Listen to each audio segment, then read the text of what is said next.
Cass and Jules had just moved into their new home 2 days ago, a fresh start in a new place as they prepared for their first child. The love between them was undeniable, and with Cass being pregnant, they had carefully chosen the house, imagining the life they would build together. Excitement filled the air, and everything seemed perfect. But today, Jules had gone to work, leaving Cass to spend the day alone. As the hours stretched on, Cass grew a little restless. She missed Jules, but also felt the weight of anticipation as they prepared for the baby. Trying to make the best of the quiet time, she decided to explore the house more and think about how to decorate the nursery. Wandering through the house, Cass eventually found herself in the basement. It was cold and dim, but something about the space intrigued her. Among the dust-covered shelves and forgotten boxes, she spotted something odd, a small, peculiar key. At first glance, it seemed ordinary, but when she picked it up and gave it a gentle shake, something strange happened. The key seemed to shift, almost as if it had a mind of its own, slowly turning back to its original position despite her movement. Cass frowned, confused. Curious, she shook the key again, more forcefully this time, but once again, it returned to its starting direction. By the time Jules returned from work, Cass was eager to show him the strange key she had found in the basement. When he saw it, he was intrigued, despite his exhaustion. After hearing Cass's story, he explained, "I think this key is reacting to some kind of electromagnetic field. It's probably nothing to worry about. You should put it back where you found it. Someone must have left it there for a reason." Hoping to relax, he went to take a bath, leaving Cass to ponder the mystery. She wanted to follow his advice, but her curiosity got the better of her. The key's behavior, always pointing toward the same wall, felt too important to ignore. She couldn't shake the sense that it was leading her to something. Without considering the consequences, she began digging at the wall, determined to uncover its secrets. By the time Jules finished his bath, Cass had made noticeable progress, with a hole forming. He stood there, shocked, seeing his pregnant partner working so hard. "Cass, you shouldn't be doing this," he said, his voice filled with concern. "You're pregnant. It's not safe," Jules said, concern clear in his voice. But Cass, her eyes bright with excitement, pointed to the wall, revealing something unexpected. There, where the key had been pointing, was a keyhole. Beside it, a faint outline of what appeared to be a hidden door became visible. "This key must fit here. It's what it was meant for," Cass said, her voice trembling with excitement. Jules hesitated, still unsure of what was happening, but the determination in Cass's eyes was undeniable. Despite his exhaustion and initial doubts, his curiosity got the better of him, and he agreed to help. Together, they inserted the key into the keyhole and turned it, holding their breath. For a moment, nothing happened. They exchanged a look, wondering if the key had been meaningless. Then Cass gasped, "Jules, my hand!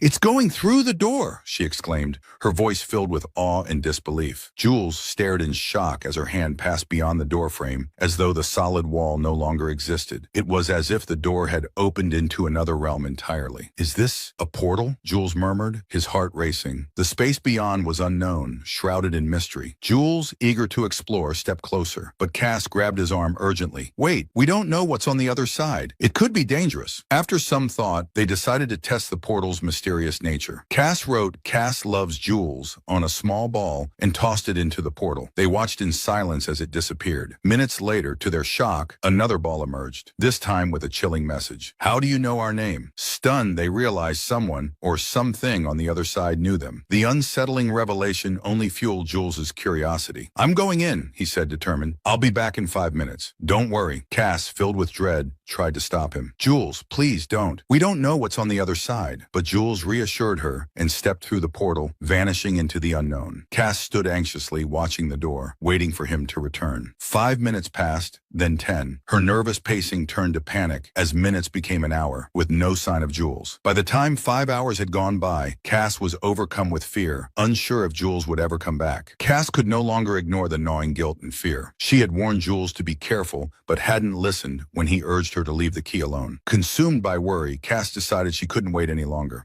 However, she hesitated to go through the portal herself. Taking a deep breath, she leaned just close enough to peer inside. What she saw shocked her to the core. On the other side of the portal was a house identical to hers in every detail. Inside, she saw a woman, one who looked exactly like her. Disbelief washed over Cass as the other version of herself spotted her. In an instant, the other Cass fled in fear, disappearing from sight. Cass stood frozen, her mind racing. She realized the portal led to a parallel Earth, a world almost identical to theirs but with subtle differences. This was the multiverse, infinite Earths with infinite versions of people like her and Jules, each shaped by unique choices and experiences. The other cast looked the same, but her reactions showed how different their lives might truly be. Terrified after seeing another version of herself through the portal, Cass quickly shut it with the key and blocked the keyhole with tape. But Jules was still missing, and despite her fear, Cass clung to hope that he might return. Days turned to weeks, and weeks to months. After 5 long months, Cass was still alone, her pregnancy progressing, and the loneliness growing unbearable. Despair consumed her, and she began contemplating ending it all. But then a desperate thought struck her. If she was going to give up, she'd first try one last time to find Jules. Determined, Cass took out the key she hadn't touched in months. With trembling hands, she unlocked the portal and stepped through. The house on the other side was identical to hers. As she nervously walked into the kitchen, she saw another version of herself cooking. Her heart raced as she blurted, "Where is my Jules?" The other Cass looked startled, but not shocked. "Jules? He's playing soccer," she said casually. Cass was confused. "But Jules hates soccer. He loves golf." The other Cass nodded. "Your Jules might love golf, but here Jules loves soccer." Cass's mind reeled. "My Jules came through this portal 5 months ago and hasn't returned." The other Cass hesitated, then spoke. What she revealed next unraveled everything Cass thought she knew and brought the biggest twist of all. The other Cass explained that the portal didn't lead to just one parallel universe. It connected to countless others, an infinite number of worlds. Every time someone passed through, they ended up in a random universe, one they couldn't predict or return from. She revealed that Jules had traveled through the portal 5 months ago, and finding him was impossible. If Cass went back through, she wouldn't return to her own universe, but instead end up in another random one. The realization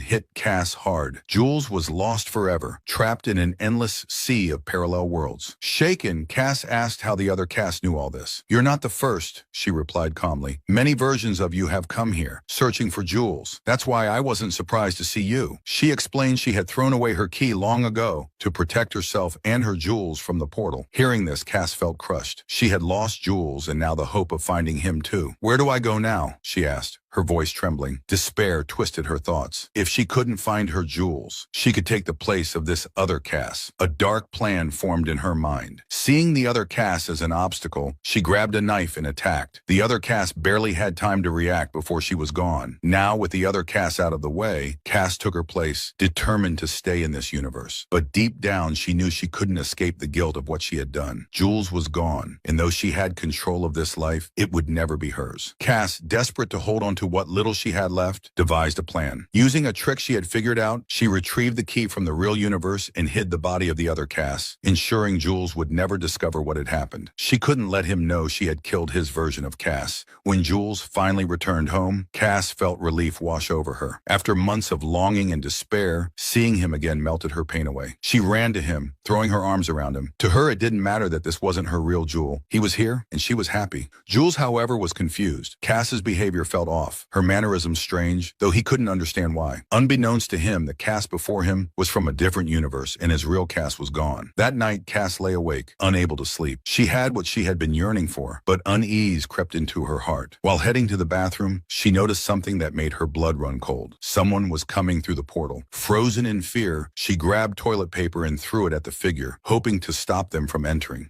But before anything could happen, the portal abruptly closed. Shaken, she returned to the bedroom, only to find a sight that made her heart race. Standing there was another Jules. This one was different. His expression was dark, unsettling, just like the look she had seen in the other version of herself. The horror of the situation struck as he spoke. He had killed the Jules of this universe. This new Jules revealed that, like her, his Cass had disappeared into the portal. He had spent months searching for her, and now intended to take the place of this universe's Jules. As Cass stared at him, the realization hit. She wasn't the only one willing to kill for a second chance. Cass was terrified as she tried to escape the nightmare unfolding before her. She turned and ran, desperate to get away. But before she could go far, the portal opened again. This time, another version of Cass emerged, holding a knife. Without hesitation, the new Cass stabbed her in the stomach. Overwhelmed by pain, Cass collapsed to the floor, gasping for breath. As her life ebbed away, a horrifying realization struck her. The cycle would never end. Every time, a new version of Cass and Jules would arrive from another universe, killing their counterparts to take their place. The portal had created an endless loop, one that could never be stopped as long as it remained open. In her final moments, moments, Cass thought back to Jules's warning months ago when he told her to leave the key alone. If only she had listened, none of this would have happened. The portal would have stayed closed and they would have been safe. But it was too late. The multiverse had been unleashed, and now it was devouring everything. As Cass faded, a ball fell from the portal, landing beside her. It bore the same message she had written so long ago. Cass loves Jules. It was a grim reminder that, in another universe, another Cass and Jules had found the portal, and the cycle was beginning all over again. Cass understood now that the greatest threat wasn't the multiverse itself, but humanity's endless curiosity and inability to leave the unknown alone.